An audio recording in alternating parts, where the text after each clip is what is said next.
I bought my ranch for peace. Open land, quiet mornings.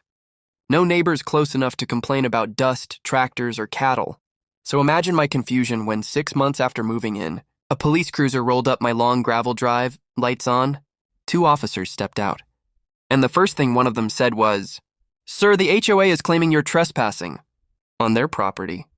I almost laughed. Almost. I walked them to the porch and pointed. "Everything you see past that fence line? Deeded ranch land. Bought, surveyed, insured." The younger officer looked uncomfortable. The older one asked, "Do you mind if we check the documents?" I brought out the thick folder. Deed, county survey, tax receipts going back 20 years. The officer studied it, called it in, then looked at each other. "This is clearly your land. We're going to have a talk with the HOA." As they drove away, one muttered, "Somebody over there messed up." He had no idea how badly. That afternoon, I got an official HOA letter. Not an apology, a demand. It said my ranch fell under HOA community boundaries and I was required to comply with community standards. I didn't live in their neighborhood. My ranch existed before their subdivision. Their houses were built on land carved out of my grandfather's old grazing fields. So I hired a property attorney, and we started digging. What we found was beautiful.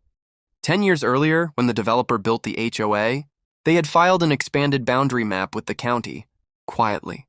Conveniently, it included my entire north pasture and part of my creek. On paper, they had tried to absorb my land into their HOA, but they never updated the actual deeds, never notified me, never paid taxes on it, and best of all, their HOA bylaws stated, any land included within HOA, boundaries grants the landowner, voting rights proportional to acreage.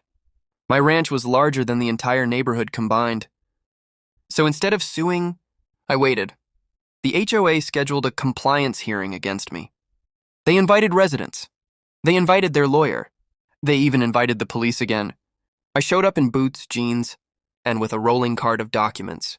The HOA president smirked. "Mister, you've been illegally occupying HOA land. This meeting will determine fines and enforcement." I calmly stood. "Great, then let's discuss HOA land." And I handed their lawyer the county records. Old maps, original deeds, tax rolls, and their own filed boundary expansion. The room got very quiet. The lawyer flipped faster, then slower.